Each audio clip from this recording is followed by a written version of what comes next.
and welcome to our latest unboxing video. We have a whole mix of things, an actual mix this time, not the fake mix that was last time. And we're going to start with unprocessed, and then we have a few audiobooks and a few DVDs and a few adult books. But I really like unprocessed, so I'm excited about this. But you can go first. Okay. I'm Amber. I'm Eliza. 3 books here. Superfairies by Janey, Louise, Jones. These are like first chapter books. Yeah. Ooh, they look really super cute. And those other fairy series is so popular. So. Yeah. What is it? Oh, I don't remember. We have a ton of them though. Fairies, pictures. Juliet has asked me to read them to her, and I don't know. They're a little rough. We got a book on sheep because we didn't have one. Oh yeah, it looks like we're probably just filling in some gaps in our juvenile nonfiction. We analyzed our juvenile nonfiction. We're also filling in gaps in the Amulet series because we were missing number 7 for some random reason. This is a really popular graphic novel series for kids. It's really good. Yeah. Bloom. Is this teen? I think teen. That reads teen to me. Teen feeling. Looks like an angsty teen drama graphic novel. That's my guess. What is it actually about? Yeah, high school is over. And and there's a bakery. I love it when there's a bakery. Baking scenes and blushing young love. Speaking of baking, here's Foolproof frozen treats with a side of science. Oh, I like that. To sort of learn about the science behind making frozen stuff. Yeah.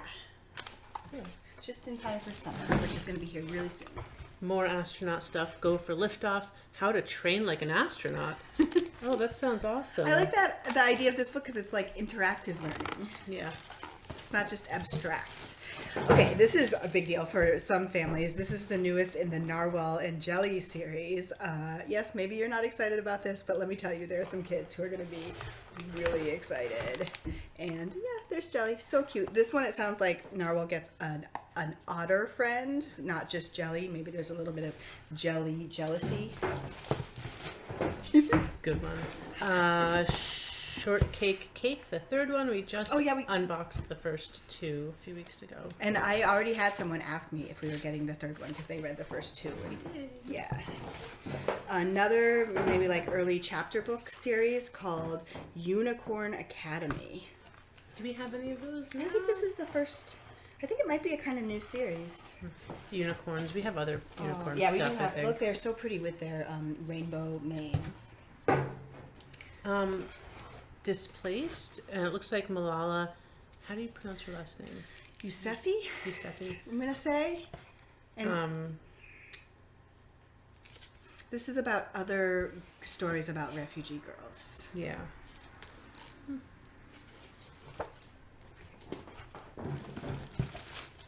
Whoa! What's going on here? Oh, Noodleheads. Oops. This is a series of books by the guy who writes Fly Guy. So they're like super popular. So popular, and so this is another series by him, which I think will also be popular. It's about noodles, apparently. Yes. Don't question. Duck and Goose, a gift for Goose. So this is like an easy reader kind of so Duck and cute. Goose. That's cute. I haven't seen. I feel like that would make a good picture book or easy reader. Yeah, that's what I was thinking. Yeah. And then here is the Pokemon Legendary and Mythical Guidebook, which we will add to our Pokemon section. We have a special Pokemon section. Okay, 1 box down. Boom, boom, boom. Okay. Audiobooks. The Golden Tresses of the Dead. We just barely got this book in the last video. And this is the audio version. We also got this book just recently in our last unboxing, New Iberia Blues.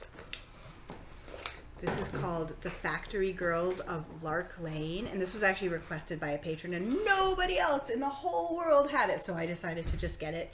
And it's about girls in 1940 Liverpool working at a munitions factory during the war. So historical fiction. The Red Adress book by Sofia Lundberg. This looks interesting. It's about a 96-year-old. Oh, yeah, 96-year-old woman living in her Stockholm apartment, and remembering her youth, like during the 30s, I think. Yeah, and I think that the idea is that her memories are framed around this red address book that she has with all these important people in her life. No exit. This looks really intense. Oh my God. 13 hours, 4 strangers, 1 missing child, no exit. She knows her odds. She'll fight anyway. And it's all coming back to me. This actually sounds so intense and scary because it's about 4 strangers who are trapped in a rest area during a blizzard, and for some reason the main character like looks in somebody's car and find out there's like a missing child locked in the trunk, and so they have to figure out. Although you would think you would know who it was just by whose car it was. Maybe it's a little more complicated than that. Yeah. Yeah, I think it's a little too That's intense. I feel for like me. a little bit stressed out just thinking about that. When Death Becomes Life, notes from a transplant surgeon. That sounds interesting. So this is a nonfiction. Yeah, the movement of organs between bodies. Which is, I mean, so crazy that we can do that, and then there's all the complications of like the list. Everything. You could definitely write more than a book on that. Yeah. Okay, now we're here for DVDs. This is the last box.